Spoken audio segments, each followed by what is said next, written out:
Today on Impossibly Kosher, barbecue beef ribs.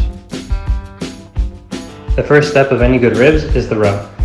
Since kosher meat is inherently salty, we're going to add only 1 teaspoon of salt with 3 teaspoons of pepper and then 1 dash of paprika.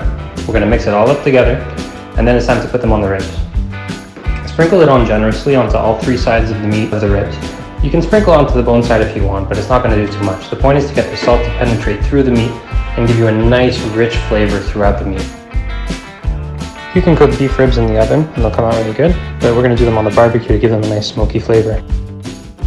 When you've generously applied, your ribs should look something like this, and then they're ready to go into the fridge for 12 to 24 hours. Set up your fire for an indirect cook that's going to last 6 hours, and sprinkle some hickory wood onto the barbecue grill.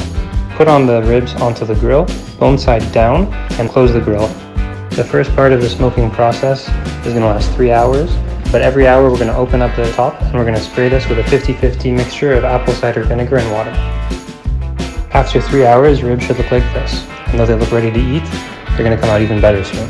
Take the ribs off the grill and put them on either butcher paper or aluminum foil, whichever you have on hand, and wrap them up. This is going to keep the moisture inside of the meats for the next 2 hours when we put them back on the grill and make our beef ribs even juicier. After 2 hours, it's time to unwrap these bad boys and put them bone side down onto the grill. Now get your favorite barbecue sauce, whatever it is, and baste it onto these ribs.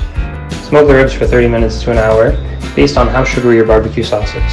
Sugarier barbecue sauces burn faster, and when they come off the grill, they're going to look like this. These ribs are mouth-watering. They've got a crunchy outer coating and a really soft inner coating. They look amazing.